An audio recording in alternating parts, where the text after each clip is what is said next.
بسم اللہ الرحمن الرحیم۔ السلام علیکہ یا صاحب العصر والزمان۔ سامزا وما بالموت آرا علی الفتى۔ میں جاؤں گا اور موت کسی جوان مرد کے لیے باعث ننگ نہیں جبکہ اس کی نیت حق ہو اور حالت اسلام میں جنگ کرے اور نیک مردوں کے ہمراہ جاں بازی کرے اور ہلاک ہونے والوں سے جدا ہو جائے اور مجرموں سے روح گردانی اختیار کرے۔ پس اگر میں زندہ رہا تو پشیمان نہیں ہوں گا اور اگر مر گیا تو مجھے ملامت نہیں کی جائے گی، اور یہ ذلت تمہارے لیے کافی ہے کہ تو زندہ رہے اور تجھے خاک میں چھپا دیا جائے۔ حور نے یہ اشعار سنے تو اپنے امام علیہ السلام کا مقصد معلوم ہو گیا کہ آپ مرنا قبول کرتے ہیں لیکن ذلت کی زندگی پسند نہیں۔ وہ الگ ہو گیا اور اپنی فوج میں شامل ہو کر چلنے لگا۔ امام علیہ السلام بھی اپنے سپاہیوں کے ساتھ چلنے لگے۔ منزل بیضا پر امام علیہ السلام کا خطبہ۔ دونوں لشکر حور اور امام علیہ السلام کے سپاہی ذرا فاصلے سے چلتے چلتے منزل بیضا پر پہنچے۔ امام نے وہاں بھی ایک عظیم الشان خطبہ پڑھا۔ آپ نے اس میں اپنا مقصد واضح کیا۔ خطبہ شروع کرتے ہوئے حمد و ثناء الہی کے بعد فرمایا: یا ایھا الناس ان رسول اللہ قال من رعا سلطانا۔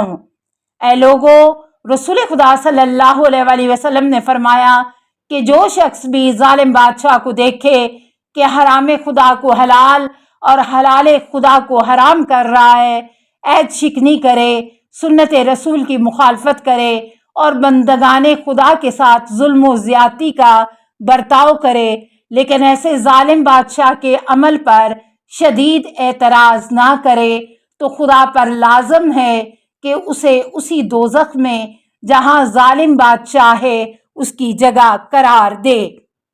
دونوں سپاہی اس کے بعد اپنی راہ چلتے رہے یہاں تک کہ ابن زیاد کا خط حور کے نام آیا کہ جیسے ہی میرا خط تجھے ملے، حسین علیہ السلام اور ان کے ساتھیوں کو ایسے بیابان میں اتارنا جہاں پانی اور چارہ نہ ہو، انہیں وہیں روک دینا۔ ارشاد شیخ مفید صفحہ 206، تاریخ طبری جلد 4 صفحہ 325، اعلام الورا صفحہ 203، ترجمہ ارشاد المفید صفحہ 82۔ امام حسین علیہ السلام کربلا میں۔ اس وقت امام علیہ السلام کا قافلہ سرزمین نینوا پر پہنچ گیا تھا۔ امام علیہ السلام نے حور سے فرمایا: تف ہے تجھ پر، مجھے چھوڑ دے، اسی دیہات میں یعنی نینوا یا غازریہ میں یا دوسرے دیہات شفیہہ میں اتر جاؤں۔ حور نے کہا: میں اجازت نہیں دے سکتا کیونکہ یہ ابن زیاد کا قاصد یہاں نگران کی حیثیت سے آیا ہے کہ میں اس کے حکم پر عمل کرتا ہوں یا نہیں۔ میں اس کی آنکھوں کے سامنے ابن زیاد کے حکم پر عمل کرنے کے لیے مجبور ہوں۔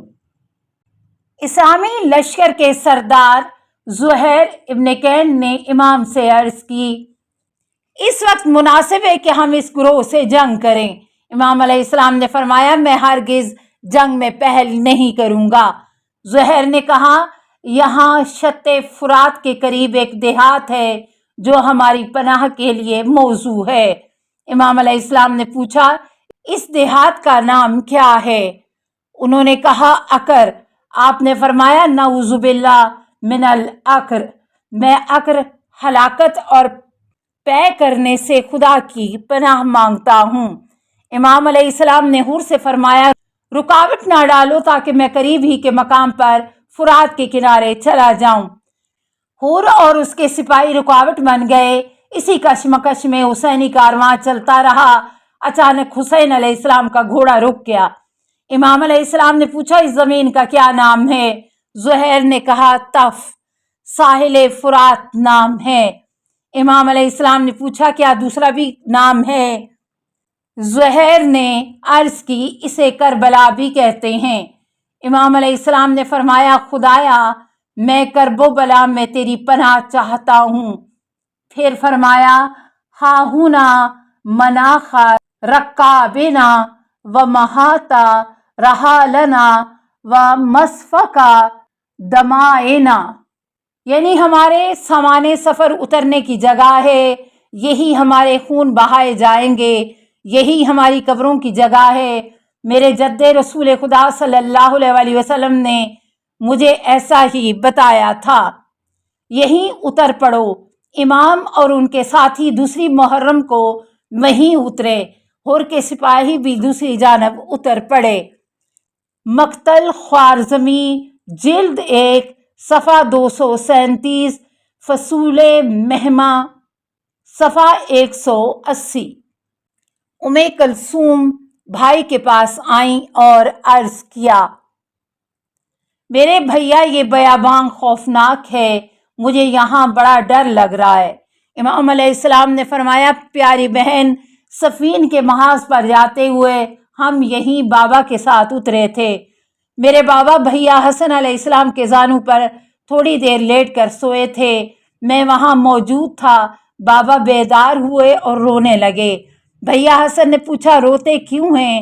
بابا نے فرمایا، میں نے خواب دیکھا کہ یہ بیابان خون کا دریا ہے اور حسین اس میں غرق ہیں، فریاد کر رہی ہے اور کوئی فریاد نہیں سنتا۔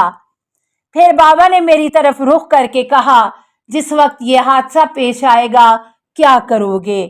میں نے عرض کیا، صبر کروں گا، کیونکہ صبر کے سوا چارہ نہیں ہے۔ مالی السبتین جلد 1 صفحہ 286۔ کربلا میں عمر سعد کی آمد۔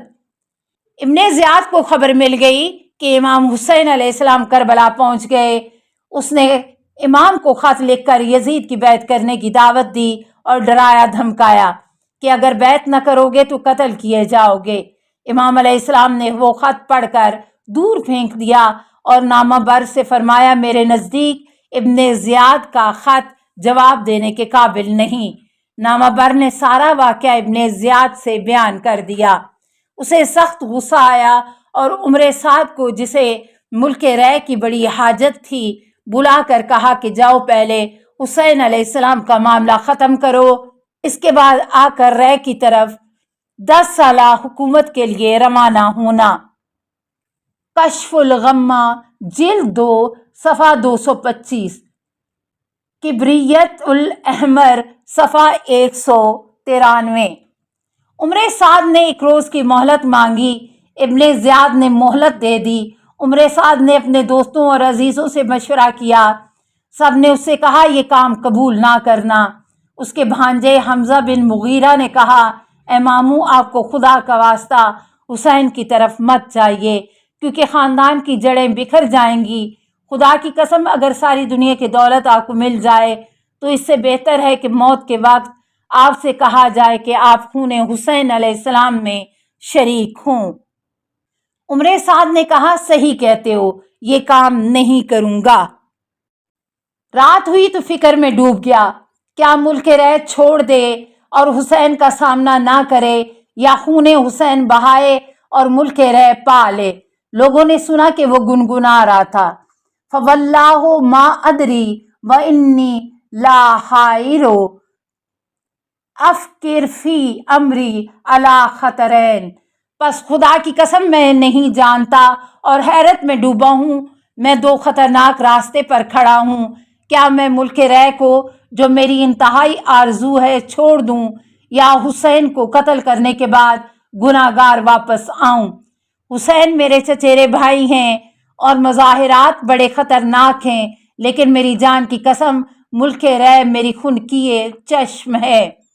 عمر سعد نے اس خطرناک دوراہے میں آخرکار باطل اور غلط توجیہ کے طور پر یوں کہا، یقولون ان اللہ خالق الجنت، لوگ کہتے ہیں کہ خدا نے جنت خلق کیا ہے اور دوزخ کی آگ اور اس میں آہنی زنجیریں ہیں۔ اگر یہ بات سچ ہو تو واقع کربلا کے 2 سال بعد توبہ کر لوں گا، اور اگر جھوٹ ہے تو میں عظیم دنیا حاصل کر لوں گا، وسیع حکومت جو دائمی ہوگی اور دلہن کے زیور کی طرح آراستہ۔ السلام علیکہ یا صاحب العصر والزمان، الامان الامان الامان من فتن الزمان، السلام علیکہ یا خلیفۃ الرحمن، السلام علیکہ یا امام الانس والجان، السلام علیکہ یا مظہر الایمان، السلام علیکہ یا شریک القرآن، السلام علیکہ یا قاطع البرہان، السلام علیکہ یا امام زماننا ھذا اجل اللہ فرجک وسہل اللہ مخرجک وظہورک، السلام علیکہ ورحمۃ اللہ۔ اللہم صلی علی محمد و آل محمد۔